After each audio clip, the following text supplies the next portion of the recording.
The last letter. 1. The quiet house on the hill. The house stood quietly on the hill, overlooking a valley that had once been full of color, laughter, and music. Now, only the whispering wind passed through the trees, and the curtains moved with a melancholy rhythm. Aarav, 27, returned after nearly 10 years, his shoes crunching over gravel as he approached the wooden door. He hesitated before pushing it open.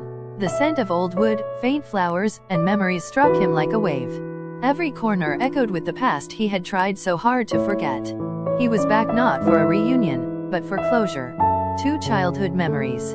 Aarav grew up in that house with his father, Madan, a strict, emotionally distant man, and his younger sister, Sia. Their mother had died when Aarav was 8, leaving behind a void no one dared to fill. Madan never spoke of his wife. He immersed himself in work, while Aarav became the second parent to Sia. She was cheerful, curious, and always wore a ribbon in her hair, usually blue, her favorite color. Their bond was unbreakable. They'd sit under the old mango tree and make promises. "We'll never leave each other," Sia would say, Pinky swearing with him. But life, as it often does, had other plans. 3. The separation. Aarav left at 17 to study in Kathmandu. He promised to call often, to return every holiday. But college, friends, and distractions pulled him further away.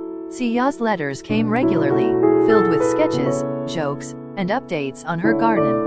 He replied less and less. One winter, a letter arrived with shaky handwriting.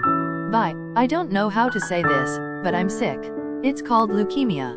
Don't worry, I'm strong. Just come visit me when you can." He didn't go. He had exams.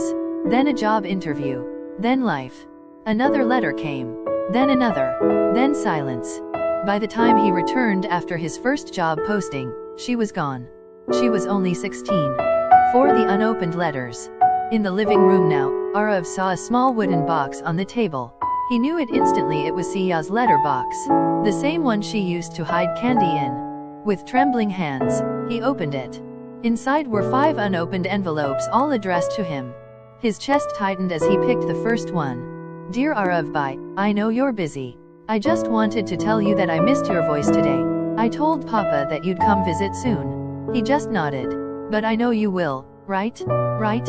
I started painting again. I drew a picture of us under the mango tree. "I'll keep it for you." He pressed the letter to his chest, eyes stinging. One by one, he read them all. Each letter more fragile, weaker in tone, as if her spirit was slowly fading. The last letter had just 3 words, scribbled in a faint line. "I waited, bye." He collapsed onto the floor, sobbing like he hadn't in years. 5. The broken father. The next morning, Aarav visited the village temple. An old man with a wrinkled face approached him.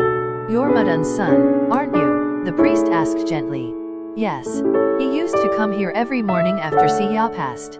He never said much, just sat and stared at the sky. Aarav nodded. Later that day, he found his father's journal in the drawer. The entries were plain at first about crops, repairs, news.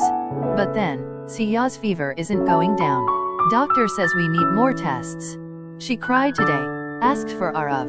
I didn't know what to say. She passed at 4:27 a.m. I held her hand till the end. She whispered, 'Tell Bai I love him.' I didn't. I didn't have the courage. I blamed him. But I blamed myself more. I was never a good father.